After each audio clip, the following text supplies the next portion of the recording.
그리고 오늘 이 말씀은 사실 주일 두 번에 걸쳐서 지난주와 그 전주, 지난주는 참 추수감사절이었으니까 세 주 전과 2주 전에 나눴던 말씀의 연장인데, 아마 그 말씀들을 다 여러분들이 잊어버렸기 때문에 오늘 말씀이 좀 어려울 수도 있는데요. 우리가 한번 말씀을 자세하게 한번 쭉 살피도록 하겠습니다. 예수님은 갈릴리를 떠나서 예루살렘으로 올라가는 여정을 지금 가고 계십니다. 여러분 성경에서 마가복음을 이렇게 쭉 살피면서 예수님께서 예루살렘으로 올라가는 과정에 있다라고 하는 것은 지금 예수님의 지상사역의 끝으로 가고 있다, 이런 뜻입니다. 그러니까 지금 마가복음에서의 예루살렘으로 가고 있는 과정은 지상사역의 마무리가 가까이 왔구나라는 것을 이해하시면 됩니다. 예수님은 가시는 길에 제자들에게 십자가의 부활과 죽음을 예고하셨습니다. 하지만 제자들은 늘 그랬던 것처럼 예수님께서 하신 말씀의 의미가 무엇인지 여전히 깨닫지 못하고 있습니다. 그 깨닫지 못함으로 말미암아 제자들에게 나타난 큰 놀라운 안타까움이 있었죠. 그것은 바로 길에서 제자들끼리 서로 다툼이었습니다. 그 다툼의 내용은 누가 크냐라고 하는 다툼이었습니다. 예수님은 그런 그들에게 하나님의 나라의 공동체가 누구의 이름으로 세워지는지를 가르쳐 주셨죠. 예수 그리스도의 이름으로 공동체가 세워지고, 예수님의 이름으로 세워지는 공동체가 어떤 모습으로 되어야 하는지, 그 모습은 어떠한지 보여주셨습니다. 어린아이를 통해서 예시해 주셨습니다. 그리고 예수님과 제자들을 따르지 않는 어떤 한 사람이 예수님의 이름으로 귀신을 쫓아내는 것을 제자들이 보았죠. 그리고 제자들이 자랑스럽게 예수님께 보고합니다. 우리에게 속하지 않았고 우리를 따르지 않은 어떤 사람이 예수님의 이름으로 귀신을 쫓아내는 것을 보고 우리가 금했습니다. 이런 보고를 받은 예수님 뭐라고 하셨습니까? 예수님의 이름으로 행하는 능한 일들을 금하지 말라라고 하셨습니다. 그러면서 예수님은 앞으로 예수님의 이름으로 세워질 공동체는 차별이나 구별이 없다, 분명하게 제자들에게 가르치셨습니다. 오늘 본문의 말씀은 지난 말씀처럼 또 다른 은유적인 예시라고 하는 것을 여러분들이 기억하셨으면 좋겠습니다. 먼저 오늘 본문의 말씀은 50절까지 읽었지만 구분해 볼 필요가 있습니다. 먼저 42절은 앞선 구절의 연장선에 있습니다. 그리고 43절부터 48절까지는 예수님의 또 다른 가르침입니다. 49절은 정결법에 관한 가르침이고요. 마지막으로 50절은 공동체에서의 화목에 대한 가르침입니다. 오늘 본문 42절의 가르침은 제자들이 서로를 비교하면서 누가 크냐에 대한 다툼으로 시작된 것입니다. 이제 이렇게 구분한 근거대로 해석을 진행하겠습니다. 먼저 본문 전체 이해를 돕도록 몇 가지를 먼저 나누도록 하겠습니다. 첫 번째, 인칭과 함께 강조의 연장입니다. 42절, 또 누구든지 나를 믿는 자들 중 하나라도 실족하게 하면 차라리 연자 맷돌이 그 목에 매어 바다에 던져지는 것이 나으니라. 여러분, 42절은 누구든지라고 하심으로써 특정인을 지정하지 않으셨죠. 그렇지만 43절부터는 너의 라고 하는 너를 지칭함으로 그 주체를 받는 자가 너 자신, 나라고 하는 것을 한정시키셨습니다. 예수님은 나를 믿는 이 작은 자들 중 하나라도 라고 하시면 앞절에서 이미 강조하셨던 것처럼 예수님의 이름으로 아이를 영접한 것과 그리스도께 속한 사람이 물 한 그릇을 대접한 것을 염두에 지금 두고 말씀하고 계신 겁니다. 이 모든 말씀들의 중심은 예수님에게 있습니다.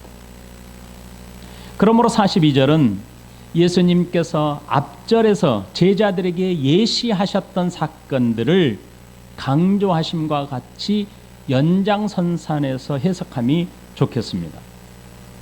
이전에 우리가 함께 나눴던 말씀 37절 보십시오. 누구든지 내 이름으로 이런 어린 아이 하나를 영접하면 곧 나를 영접함이요. 누구든지 나를 영접하면 나를 영접함이 아니요 나를 보내신 이를 영접함이니라. 41절 누구든지 너희가 그리스도에게 속한 자라 하여 물 한 그릇이라도 주면 내가 진실로 너희에게 이르노니 그가 결코 상을 잃지 않으리라. 37절, 41절, 42절 다 문장의 소두가 누구든지로 시작합니다.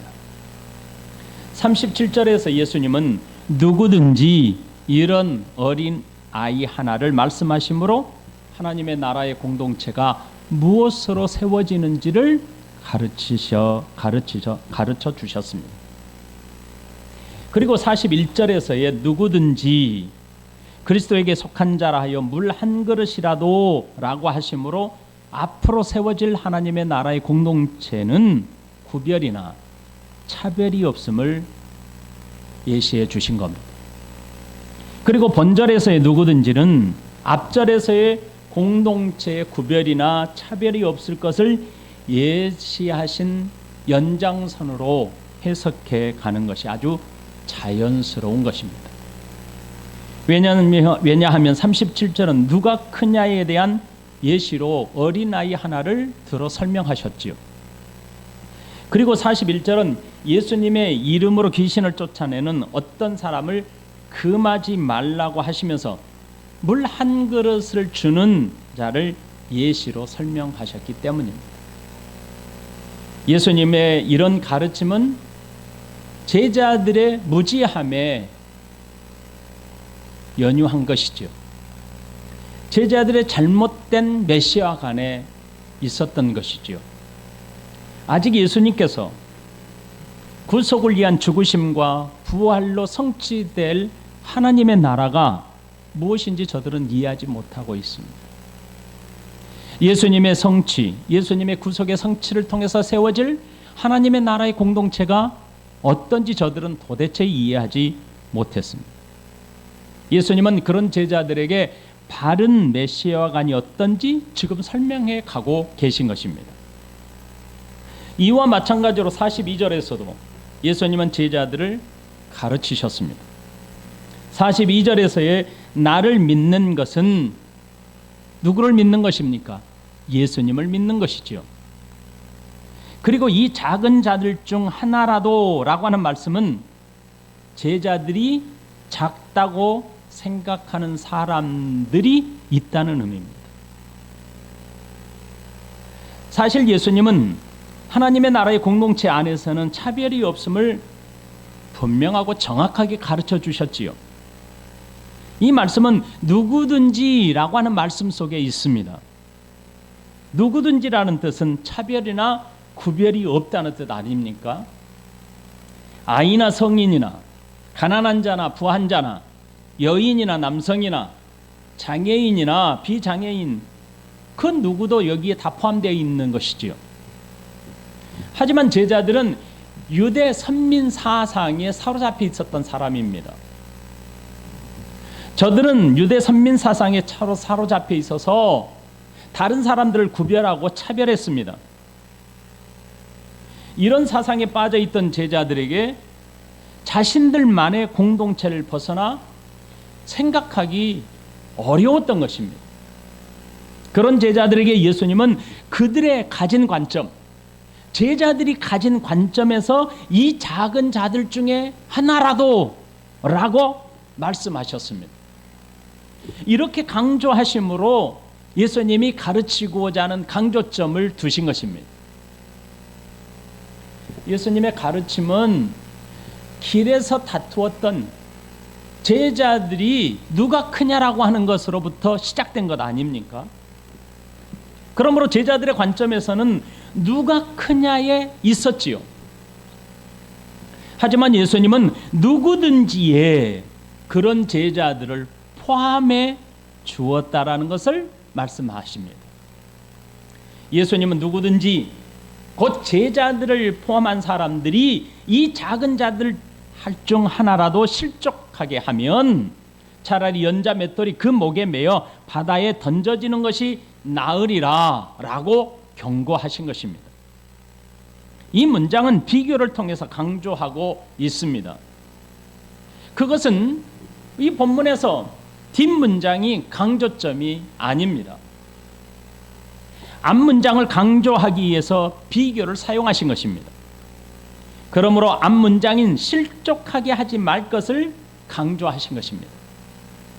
하나님의 나라의 공동체에서는 누구도 작은 자라고 여길 사람이 없다는 것을 예수님이 지금 강조하신 것입니다. 42절에 누구든지에서 43절부터는 네 손, 네 발, 네 눈의 2인칭으로 한정하여 가르치고 계십니다. 다른 사람들을 실족해 하는 것에 대해서 경고하신 후에 너 자신 스스로 짓는 죄에 대해서 말씀을 하고 계신 것입니다. 손과 발 그리고 눈에 대한 말씀은 42절의 비교 문장으로 함께 연결됩니다. 하지만 그 가르치는 내용은 다릅니다. 43절부터 손과 발 그리고 눈이 범하는 죄에 대해서 가르치심은 철저하게 자기 자신에게 경고할 것과 그 결과를 예측함으로 범죄를 예방할 것을 말씀하신 것입니다. 첫 번째 우리가 나누었던 것은 인칭과 함께 강조점에 대해서 살폈습니다. 두 번째로는 실족하게 한다는 단어와 범죄하게 한다는 단어의 뜻입니다. 본문에서 기록된 실족하게 하는 것과 범죄하게 하는 것, 이 우리 한글 성경에 기록되어 있는 이 두 개의 뜻은 원문에서 다르지 않다는 것입니다. 똑같은 단어입니다. 같은 단어를 42절에서는 실족하게 한다라고 번역하였고 43절, 45절, 47절에서는 범죄케 한다라고 번역을 했습니다. 그러므로 범죄케 한다라고 번역했다라고 하는 것, 그것은 결과적으로 실족케 한다라는 단어와 아주 똑같습니다. 동일한 단어입니다. 여러분, 실족케 한다, 범죄케 한다는 오늘 이 본문의 단어는 여러분이 흔히 알고 있는 덫을 생각하시면 됩니다. 예전에 새를 잡을 때에 큰 바구니에 막대기 하나를, 작은 막대기 하나를 세워서 줄을 매달아서 잡아다니면서 새를 잡는 덫을 생각하시면 됩니다. 이 작대기가, 이 막대기가 바로 오늘 기록되어 있는 실족케 한다, 범죄케 한다라는 뜻에서 생긴 단어입니다. 여러분, 신약에서 실족하다, 그리고 넘어지다, 그리고 걸림돌이 되다, 죄를 짓게 하다, 이것으로 다 번역을 했습니다. 이게 신약에서 약 29번을 쓰이고 있습니다. 이 단어는 장애물에 걸려 넘어지다, 함정에 걸려 빠지게 하다, 죄를 범하게 유혹하다, 범죄하도록 유혹하다라는 뜻을 가지고 있습니다.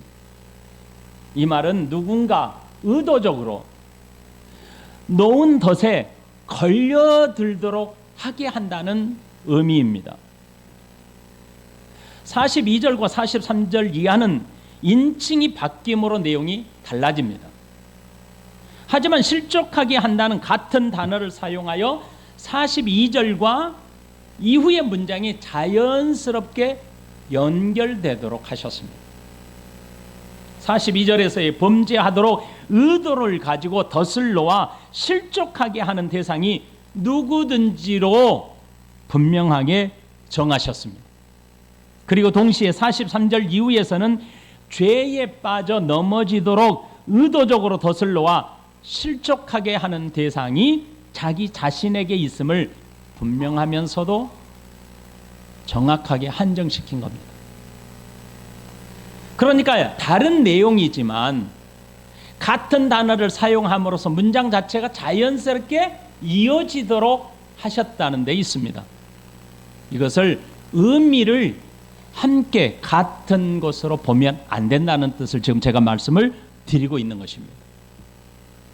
그러므로 42절에 실족해 하는 자는 누구든지에 있고 43절부터는 죄를 범하게 하는 자가 자신에게 있음을 강조하고 있습니다.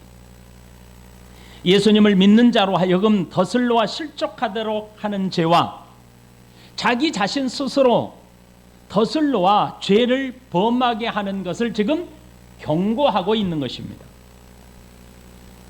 42절과 43절 이후의 중심 내용이 다르지만 범죄케 하는 자에게 경고하심이 무겁고 중함을 강조하기 위하여 같은 단어를 사용하신 겁니다.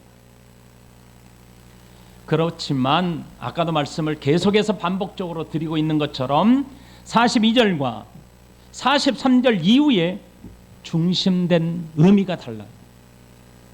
중심 내용이 다르기 때문에 조심해서 해석해야 합니다. 그 의미의 강조는 본문에서 사용된 문장을 깊이 살펴보면 이해할 수 있습니다. 세 번째, 강조하기 위한 비교급을 사용하셨습니다.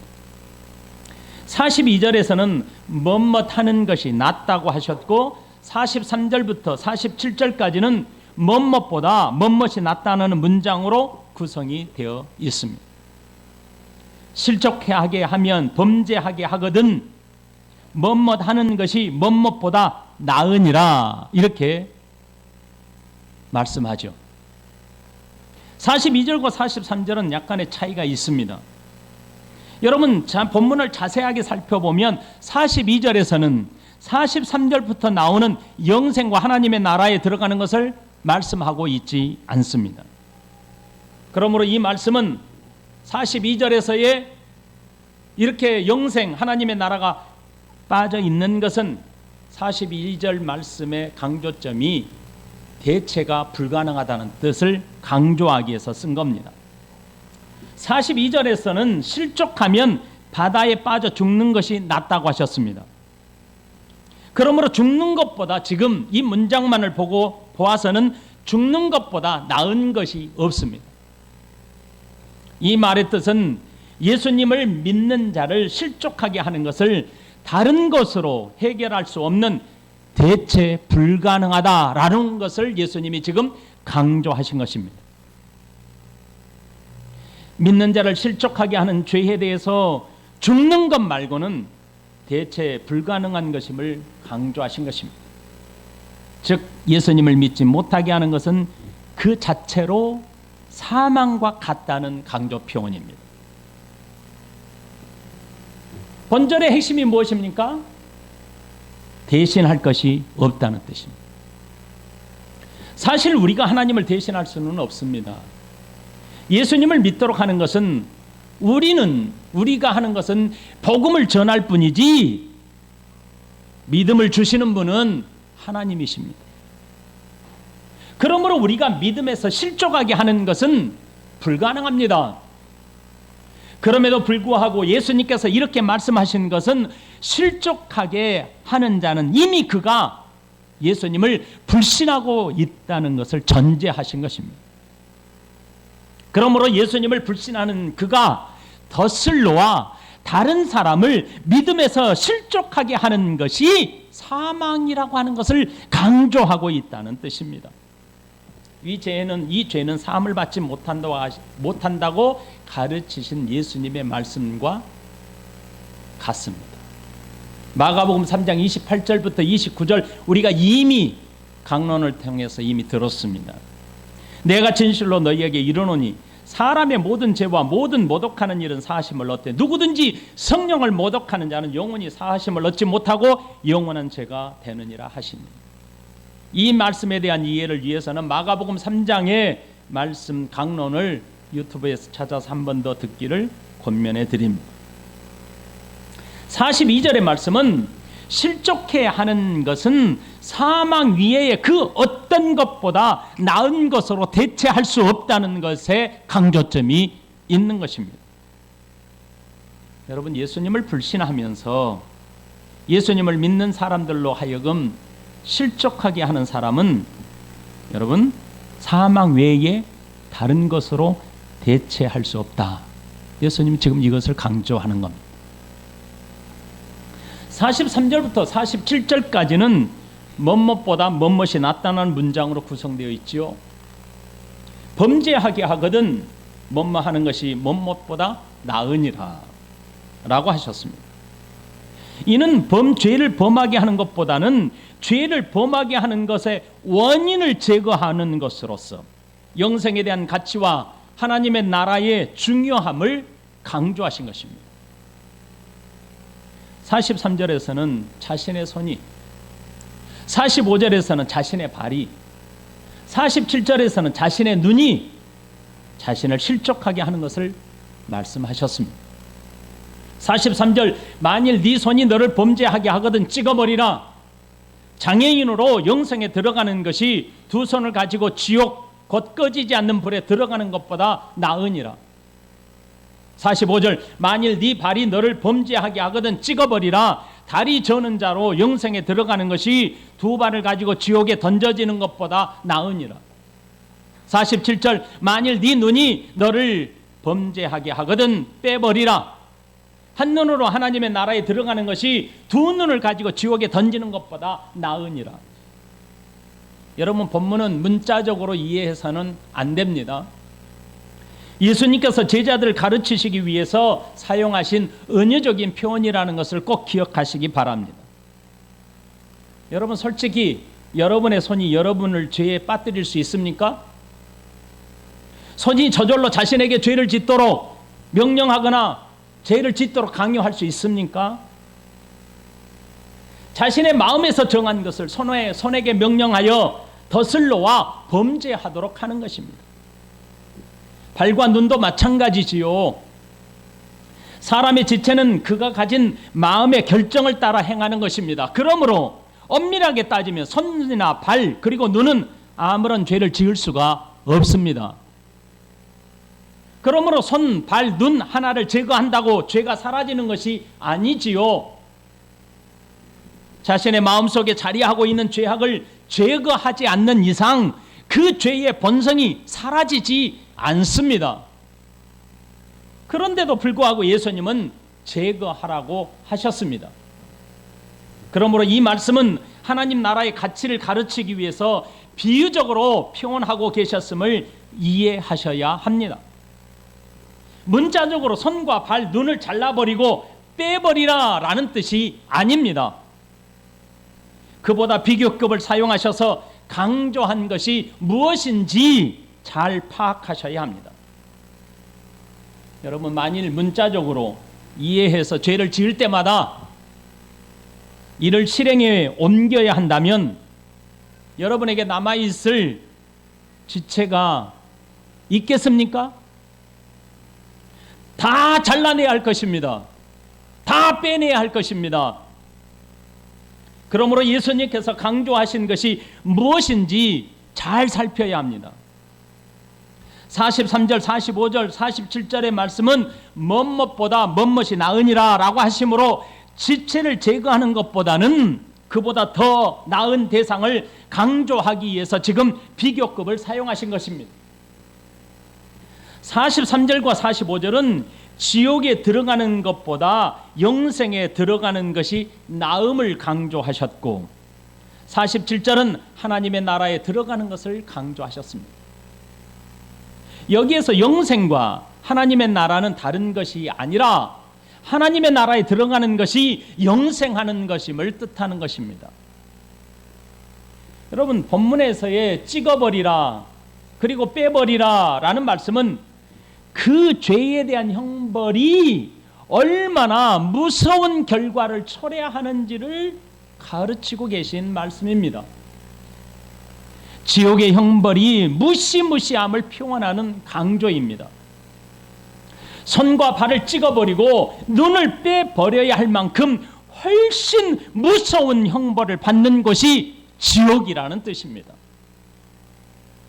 예수님께서 이렇게 섬뜩한 말씀을 하신 것은 지옥 형벌이 주는 무섭고 두려운 것을 강조하신 겁니다. 그리고 비교할 수 없는 더 나은 것을 설명하신 것입니다. 그것은 바로 천국, 곧 영생하시는 하나님의 나라에 있습니다. 비교급을 사용하신 예수님의 의도가 무엇인지 짧게 다시 정리하겠습니다. 42절에서는 예수님을 믿는 사람을 실족하게 하는 자의 죄는 사망 이외에 다른 것으로 대체할 수 없다라고 하는 것이 강조되고 있고, 43절 이후의 말씀은 영생하시는 하나님의 나라에 들어가는 것이 중요함을 강조하신 겁니다. 그럼 이제 본문을 강론하겠습니다. 42절부터 보십시오. 또 누구든지 나를 믿는 이 작은 자들 중 하나라도 실족하게 하면 차라리 연자 맷돌이 그 목에 매어 바다에 던져지는 것이 나으니라. 복음서를 해석함에 있어 주의할 점이 있습니다. 그것은 예수님께서 십자가에서 죽으시고 부활하실 것을 예고하심으로 장차 세워질 하나님의 나라 공동체를 예수님은 바라보고 계셨고, 그리고 그 공동체를 위하여 복음이 증거되고 가르쳐지고 있다는 것에 집중하셔야 합니다. 만일 윤리적인 면이 강조되는 가르침에는 이 땅 위에 세워질 공동체의 모습을 예수님께서 일부러 부각시켜 주신 것입니다. 그리고 더 나아가서 하나님의 나라의 본질적인 모습을 예시하심으로 말씀이 해석이 되어야 합니다. 사람에게 선을 행하라고 하신 말씀을 단순히 윤리적인 측면에서만 해석하기보다는 근본적으로, 본질적으로 하나님의 나라의 공동체, 하나님의 나라의 본질적인 모습이 어떠한지를 생각하셔야 합니다.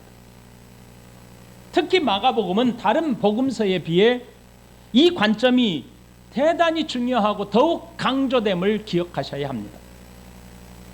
예수님께서 지금 예루살렘으로 올라가는 길에서 행하시는 일들과 가르침에 이 관점으로 이해하시고 해석해 가야 합니다. 오늘 본문도 그런 관점으로 이해하시면 좀 더 편안하게 해석이 될 것입니다. 예수님은 오늘 42절에 또 누구든지라고 시작함으로써 앞절에서 가르치셨던 예수님의 말씀이 연이어서 지금 가르쳐주고 계심을 알 수 있게 하셨습니다. 앞절 41절이 무엇입니까? 누구든지 너희가 그리스도에게 속한 자라 하여 물 한 그릇이라도 주면 내가 진실로 너희에게 이르노니 그가 결코 상을 잃지 않으리라. 이렇게 말씀하셨습니다. 여러분, 예수님의 이름으로 세워질 공동체는 차별이 없고 구별이 있을 수 없습니다. 그것이 바로 누구든지라고 하는 말씀 속에 있습니다. 누구든지 예수님의 이름 안에서 행하는 일들을 인정해야만 한다라고 말씀하신 것입니다.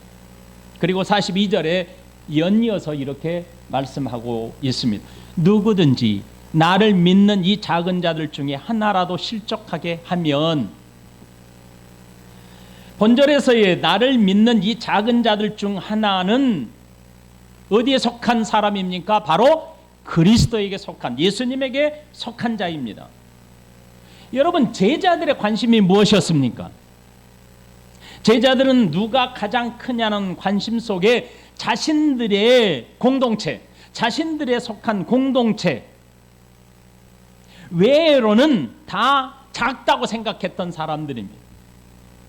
자신들의 공동체가 가장 크고 그 중에서 누가 크냐라는 다툼, 싸움이 저들의 관심이었습니다. 그러므로 제자들은 자신의 공동체 위에의 모든 사람들은 자신들보다 다 작다고 생각했습니다. 예수님은 지금 제자들의 이런 생각, 제자들의 잘못된 공동체의 생각을 바르게 가르치고 계신 것입니다. 그러므로 예수님은 제자들이 생각하는 작은 자들보다 더 작은 자들 가운데 하나라도 실족하게 하면 이라고 하신 것입니다. 예수님께서 제자들에게 작은 자들 중에 하나라고 말씀하신 이 말씀을 주의 깊게 살펴야 합니다. 예수님은 이 작은 자들 중에 하나를 지목하셨습니다. 예수님께서 작은 자라고 하신 말씀은 제자들이 다투었던 누가 크냐에 대한 비교입니다. 제자들이 누가 크냐라고 다투었던 것을 대비해서 작은 자라고 예수님께서 말씀하신 것입니다. 예수님의 입장에서 작은 자가 있습니까?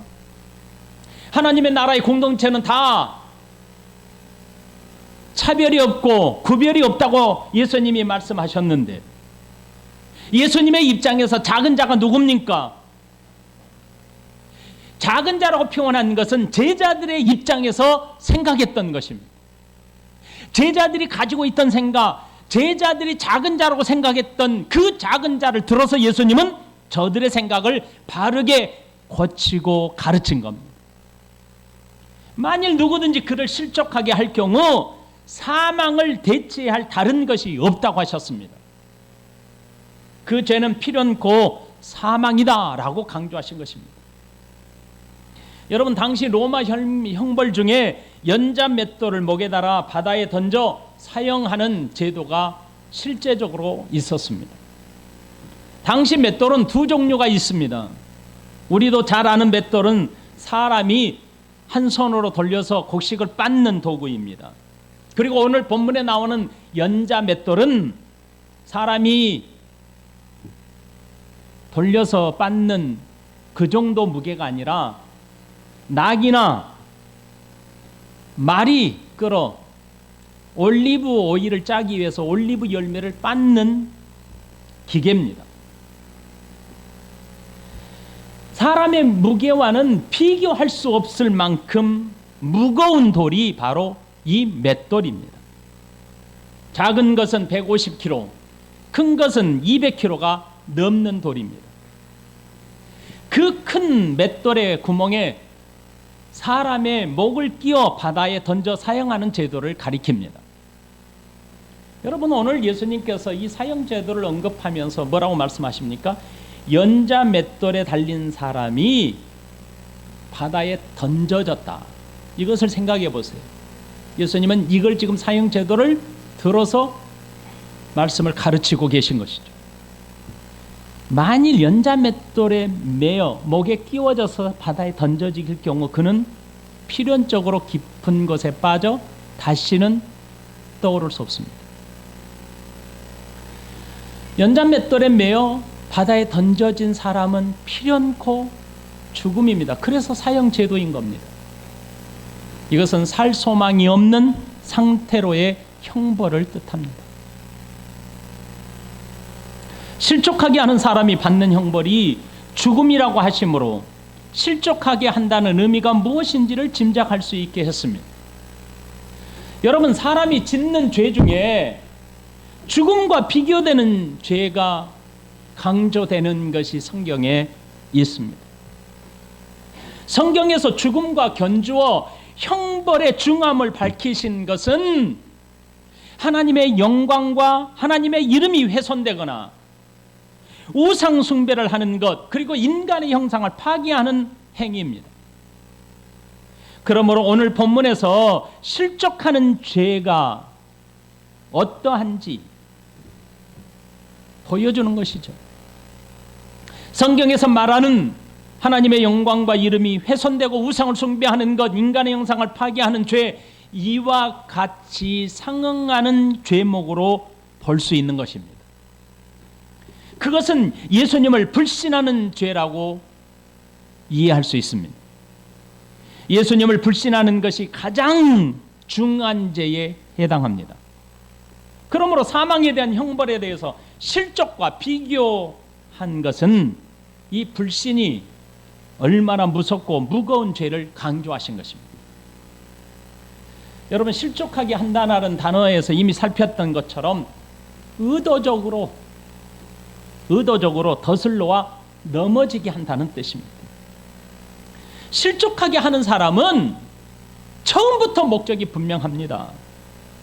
그것은 예수님을 믿는 사람에게 불신하도록 만드는 데 있습니다. 여러분, 그렇다고 하더라도 의도적으로 덫을 놓아 실족하게 한다고 해서 예수님을 불신하는 죄에 빠진다는 것을 강조하는 표현이 아니지요. 빠질 수 있다라고 말씀하신 게 아닙니다. 또는 실족하게 하는 자가 의도를 가지고 덫을 놓아 사람을 넘어뜨릴 준비를 한다고 하더라도 믿는 자가 어떻게 하면 실족해 하는 덫으로부터 피하여 살아날 수 있는가? 이 방법을 지금 가르쳐 준 게 아니지요. 그러므로 이 본문에서는 예수님을 믿는 사람이 실족할 수 있을까? 어떻게 가능할까? 이것을 논하는 게 아무런 의미가 없습니다. 구원의 확신에 대한 말씀이 아닙니다. 실족해 하는 자의 형벌에 대한 말씀입니다. 그렇다면 예수님께서 또 누구든지 나를 믿는 이 작은 자들 중에 하나라도 실족하게 하면 차라리 연자 맷돌이 그 목에 매어 바다에 던져지는 것이 나으리라고 하신 말씀의 진정한 의미가 무엇일까요?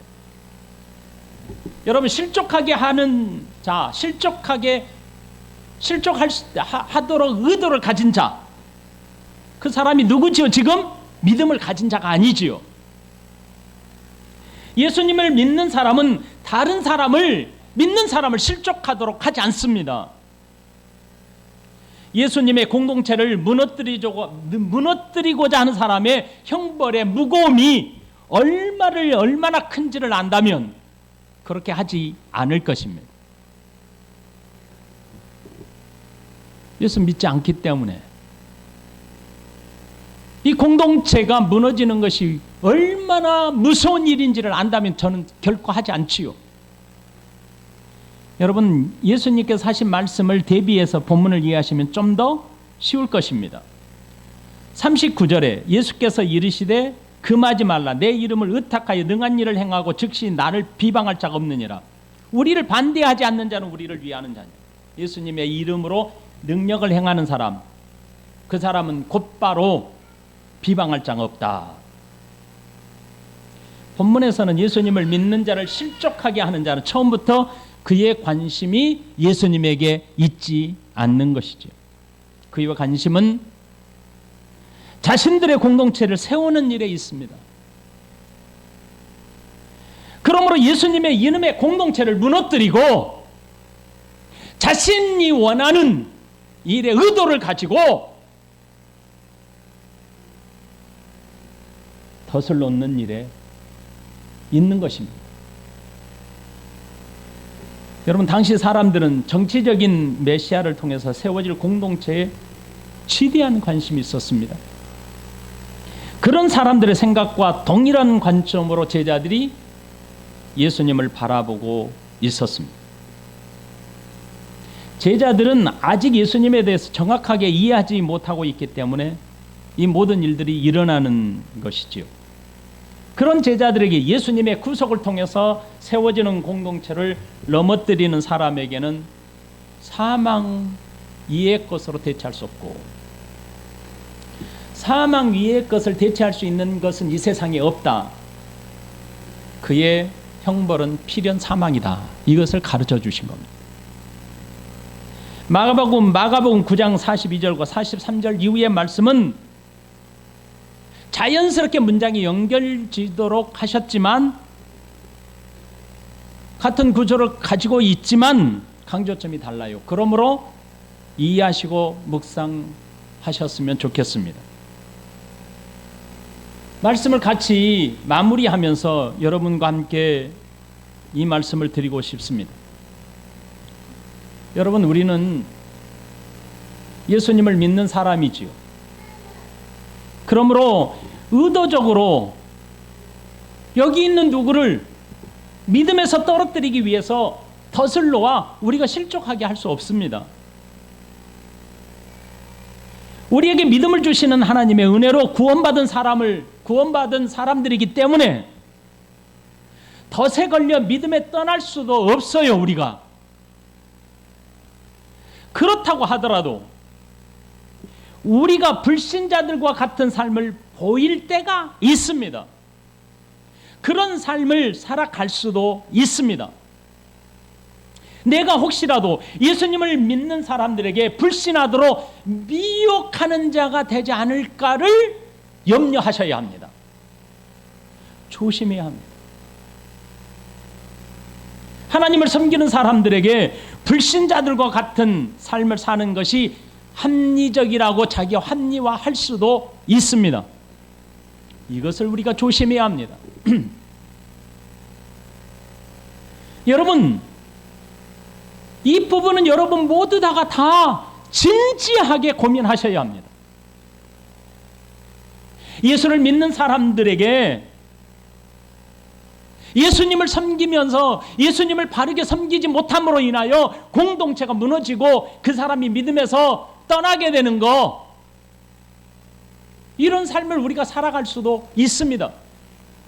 그렇다고 해서 그 사람이 하나님의 사람이라면 믿음을 떠날 수는 없어요. 하지만 그렇게 살 수는 있다는 겁니다. 우리가 불신자들과처럼 같이 살 수도 있다는 것입니다.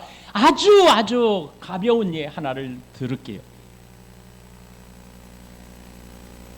예를 들어서 우리 그리스도인들에게 있어서 주일, 하나님께 드리는 예배, 주일 예배는 우리 선진들이 지켜냈던 것처럼 생명과 같은 것입니다. 그런데 어느 순간 이 생명과 같은 주일 하나님께 드리는 예배를 소홀히 여김으로 말미암아 다른 사람들도 소홀하게 여기도록 만드는 우리의 삶의 모습을 보일 수가 있습니다. 그렇지 않습니까, 여러분? 예를 들어서 내가 부모라면 우리 자녀들 앞에서 주일 예배를 내가 소홀하게 여김으로 그 자녀가 의도하든 의도하지 않든 주일 예배를 소홀하게 여기는 것이 당연한 것으로 이해할 수 있습니다. 우리가 이런 모습들은 교훈으로서 나 자신을 점검하는 것으로 삼아야 합니다. 내가 실족하게 함부로 내가 사람들을 무너뜨린다. 우리는 이 정도로 우리의 가벼운 복음이 아닙니다. 예수를 믿음으로 말미암아 우리는 모두 다 구원받은 사람이고 하나님의 은혜로 얻었기 때문에 내 자신이 스스로 거절할 수도 없고 내가 스스로 죄에 빠져서 믿음을 버릴 수도 없는 사람입니다. 하나님은 반드시 우리를 끝까지 지켜내십니다. 그럼에도 불구하고 조심하셔야 한다는 것이지요. 그게 뭐라고요? 예수 믿는 모습에서 이것이 이렇게 골수분자처럼 우리가 예수를 믿어야 돼? 주일을 생명처럼 꼭 지켜야 해? 그렇지 않아도 되잖아. 주일을 지키지 않아도 우리가 얼마든지 하나님을 섬길 수 있는데 라고 하는 순간 나를 바라보는 그 어떤 자가 넘어질 수 있다는 겁니다. 내가 하나님을 섬김에 있어서 나의 모습을 바라보며 어떤 자는 의도적으로 그렇게 할 수도 있어요. 열심으로 주일을 섬기는 사람을 자기의 수준과 같이 끌어내려서 자꾸만 주일을 소홀하게 여기고 하나님을 섬김에 소홀하게 여기도록 자꾸만 자기와 함께 동지로 삼고 자기와 합리화를 시켜서 그렇게 하려고 하는 사람이 분명히 있어요. 오늘 이 말씀은 그렇게 무서움으로 받아들이라는 겁니다. 교훈을 삼으라는 겁니다. 제자들에게 이 말씀을 왜 하셨습니까? 제자들이 너희가 그렇게 하라, 그렇게 할 것이다 라고 하는 말씀이 아니잖아요. 그 무서움과 두려움과 그 형별의 중함을 알고 조심하라는 거잖아요. 그렇죠? 저와 여러분들이 이 말씀을 그냥 가볍게 넘기셔서는 안 될 것입니다. 하나님을 섬김에 있어서 나로 말미암아 누군가 내가 연약한 모습에 하나님을 섬기고 있는 부족한 모습인데 나보다 조금 더 주님을 바르게, 나보다 좀 더 주님을 열정적으로 섬기려고 하는 자들에게 자꾸만 덫을 놓아서 합리화를 시키면서 자꾸 죄에 빠지게 하는 것, 너무나 많아요. 우리의 생활 속에서 너무 많아요. 앞선 자가 그래서 중요한 겁니다. 내가 누구보다 먼저 예수님을 믿고 신앙생활을 하고 있다는 것이 그렇게 중요한 겁니다.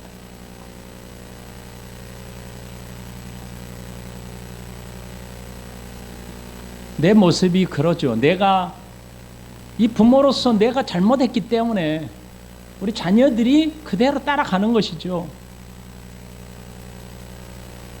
내가 믿음의 선배로서 바른 모습을 보이지 못했기 때문에 믿음의 후배들이 그렇게 따라가는 것입니다. 내가 바르게 하나님을 무섭게 알지 못하기 때문에 내 자녀들이 하나님을 무섭게 모르는 거예요. 하나님의 사랑을 내가 모르기 때문에 내 자녀들이 하나님의 사랑을 모르는 거예요. 믿음의 선배인 내가 하나님의 무서움과 사랑을 그렇게 두려움으로 섬기지 못하기 때문에 내 믿음의 후배들이 그렇게 따라가는 겁니다. 그러니 결국은 나 자신에게 죄가 있는 것이지요. 이 말씀은 본문의 말씀을 깊이 해석했다면 예수님께서 제자들에게 하신 말씀은 바로 우리에게 하신 말씀이기 때문에 우리 자신을 뒤돌아보면서 그렇게 하지 않도록 우리의 삶을 변화시키는 일에 여러분 최선을 다하셨으면 좋겠습니다. 조금 더 좀 더 자세한 말씀을 드리면 우리 모두 다가 너무 마음이 무거워질 것 같아서 더 이상 말씀을 못 드리겠어요. 하지만 여러분 스스로 모두 다가 이 말씀을 듣는 여러분 모두 다가 스스로 마음을 정리하시고 이 말씀을 깊이 좀 새겼으면 좋겠습니다. 기도하십시다.